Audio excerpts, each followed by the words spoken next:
பாண்டிச்சேரிக்கு விஜய் போறாரு. இந்த பாண்டிச்சேரி கூட்டத்தினுடைய நோக்கம் நமக்கு புரியுது. கரூரோட விஜய் ஒழிந்தான் அப்படின்னு இங்கே பல பேர் கணக்கு போடும் பொழுது இல்லை கரூரில் நடந்ததை விட அந்த கூட்டத்தை விட ஒரு பெருங்கூட்டம் என்னால் கூட்ட முடியும், என் மீது யாருக்குமே கோபம் கிடையாது அப்படிங்கிறத நிரூபிக்க வேண்டிய கூட்டமாக அது இருக்குது. நம்ம வட தமிழகத்துக்கு அவர் போகலை.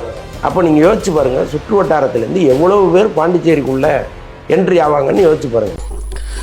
வணக்கம் மக்களே, பாண்டிச்சேரி மக்களே. அந்த அந்தணன் சொல்லிட்டு ஒரு தற்கொலை ஒரு ஆள் வந்து எப்படி சொன்ன பாருங்க, பாண்டிச்சேரி மக்களை தற்கொலை மாதிரி நினச்சிட்டு பேசுகிறான் ஆள். ஏன்னா பாண்டிச்சேரி மக்கள் வந்து ஒன்றுமே தெரியாது, ஆளானப்பட்ட எம்ஜிஆரை வந்து அவ்வளோ கூட்டத்தை கூட்டி கூட அவரால் ஜெயிக்க முடியல. ஏன்னா இப்போ வந்து என்ன கட்சி வச்சு நடத்துகிறாங்க அதுன்னு இருந்தால் கூட மக்களுக்கு ஒரு புரிதல் இருக்குது. எப்போதும் கூட்டம் வந்துக்கிட்டு தான் இருக்குது, குடிக்கிறதுக்கான கூட்டம் வரானுங்க. இப்போ ஒரு விஜய் வரதுனால இப்போ வந்து கூட்டம் வருதா? வாரம் தான் கூட்டம் வருது. இந்த கூட்டம்லாம் ஒரு சாதாரண கூட்டமாக இது? எப்போ தான் கூட்டம் வருது.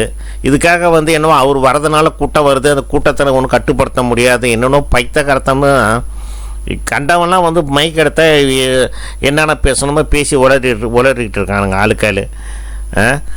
அது என்னத்தை சொல்கிறது, பாண்டிச்சேரி மக்களை முண்டான்னு நினச்சிட்டு பேசுகிறானுங்களா என்னன்னு தெரியல. பாண்டிச்சேரி குலுங்குங்கிறதுல சந்தேகமே கிடையாது.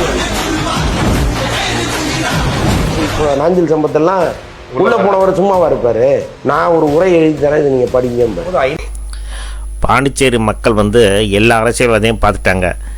எவ்வளோ பெரிய சீஃப் மினிஸ்டர்லாம் இருந்து எவ்வளோ கொள்ளையாக அடித்து கடைசியில் எப்படி செத்தாங்க, யார் வந்து ஹெல்த் மினிஸ்டர் இல்லை உங்களுக்கு இதாக இருந்த ஹோம் மினிஸ்டராக இருந்து எந்த கதியில் செத்தாங்க, யார் எந்தெந்த நிலைமையில் இருந்தவங்களாம் இப்படி என்னென்ன மாதிரி சிஎம் எவ்வளோ சிஎம்லாம் பார்த்த இதை அவங்களாம் கடைசியில் ஒன்றும் இல்லாமல் ஆனாங்க. அதில் பாண்டிச்சேரி மக்கள் எப்போதுமே அவங்க ஜாலியாக தான் இருக்காங்க. இங்கே வரவனுங்க தான் இல்லாத பொல்லாத ஏதோ எகனமோனே ஒன்று சொல்லிக்கிட்டு கொண்டுக்கிட்டு இருக்கானுங்க. இப்போ கூட பாருங்கள், அந்த மருத்துவ ஊழல் நடக்குது. இதுக்கு யார் காரணம் ஊருக்கே தெரியும், உலகத்துக்கே தெரியும். அவங்களுக்கெல்லாம் என்ன ஆக போகுது? இப்போ கும்மால் அடிக்கிறவங்க கொள்ளை அடிக்கிறவங்களுக்கு அவங்க நிலைமை இன்னும் கொஞ்சம் நாளில் என்ன நடக்க போகுதுன்னு தெரியும், அவங்களுக்கே தெரியும். பாண்டிச்சேரி மக்களும் சும்மா இருக்க மாட்டாங்க. இந்த பூமி புண்ணிய பூமி, அது எப்படி நடக்கும்னு மற்றவங்களுக்கு தெரியும். 5000 பேர் தான் அனுமதி சொல்லியிருக்காங்க. ஆனால் அந்த இடம் வந்து ஒரு ஓப்பன் கிரவுண்டு. அதான் கட்டிக்கடங்காத கூட்டம் வரும் பொழுது அதை தடுத்து நிறுத்துகிற சக்திங்கிறது இங்கே கிடையாது. அப்போ பாண்டிச்சேரி ஸ்தம்பிக்குங்கிறதுல மாற்று கருத்தே இல்லை. என்ன நான் சொல்கிறான் பாருங்கள், வாய்க்கு வந்ததை ஏடா வெள்ளி சனி ஞாயிறு இங்கே பாண்டிச்சேரி மக்களே தான் வெளியே போக முடியல, அதான் ஸ்தம்பிக்கிறதடா. அங்கேருந்து தான் வரானுங்களே தமிழ்நாட்டிலேருந்து. தமிழ்நாடுனாக்கா உங்கள் பெங்களூரு கேரளா எல்லா ஸ்டேட்லேருந்து தான் வரானுங்க. இங்கே தான் ரெஸ்டோ பார் அது இதெல்லாம் எல்லாமே தான் இருக்குது. இங்கே தான் ஸ்தம்பிக்கிறதுக்கு என்ன இருக்குது? அது இல்லாமல் நார்த் இந்தியன் இங்கே வந்து ஊர்பட்ட பேரை இங்கே வச்சுருக்கானுங்க. எல்லாமே யார் செய்கிறதுன்னு தெரியும். நம்ம பாண்டிச்சேரி மக்களே ரொம்ப கொதிச்சு போயிருக்காங்க.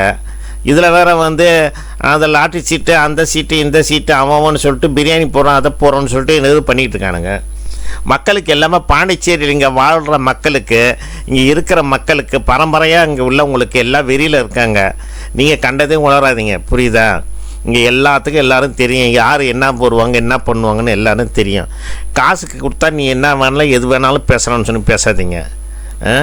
மக்களுக்கு பாண்டிச்சேரி மக்களை ரொம்ப அறிவுபூர்வமான சிந்திக்கிற தன்மை உள்ள மக்கள். பாண்டிச்சேரி மக்கள் இது வரைக்கும் குடிச்சிட்டு கீழே விழ மாட்டானுங்க. தமிழ்நாட்டிலேருந்து வருவாங்க, வெளிநாட்டிலேருந்து வருவாங்க தான் குடிச்சு கீழே விழுவாங்க. அதனால் இது ஃப்ரெஞ்சு கலாச்சாரம் உள்ள மக்கள், இவங்களுக்கு எல்லாமே தெரியும். அதனால் கண்டதை வாயில் வந்தது சொல்லிக்கிட்டு கொண்டுக்கிட்டு இருக்காதிங்க. இப்போ புரியுதா?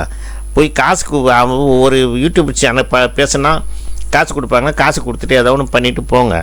சும்மா இல்லாத பொல்லாதெல்லாம் சொல்லிட்டு இருக்காதிங்க, போய் தூங்குங்கப்பா.